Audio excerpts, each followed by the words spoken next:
What a beautiful day. Zora tapped her hands against her steering wheel as she drove to the grocery store. The sunny Saturday morning, yay, the weekend, had her in high spirits.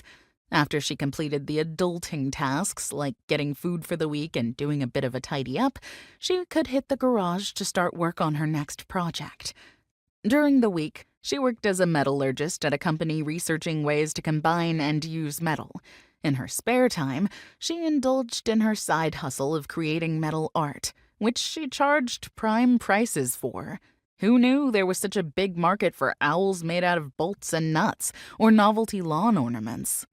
A sign on the side of the road drew her eye. Garage sale, aka used junk no one wanted. However, given the cost of metal, sometimes garage sales could be good for finding scraps for cheap that she could use. Cast iron pans, any kind of copper, even old tools and metal-based odds and ends could be repurposed.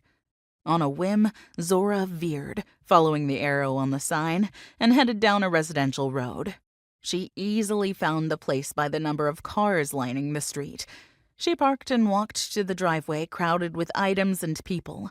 Tables had been lined up and held heaps of household items, dishes, glasses, stacks of books, and a bunch of eclectic items that all had one theme in common.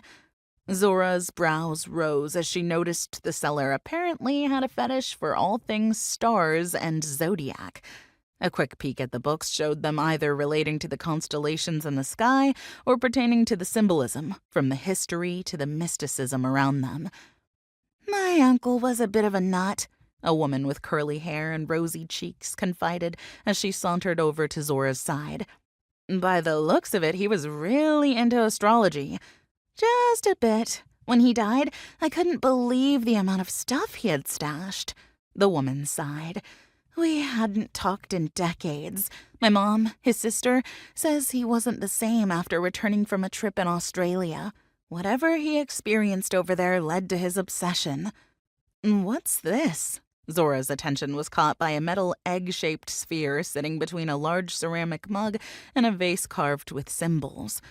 "No idea, but he must have prized it since he had it sitting on the fireplace mantel by itself."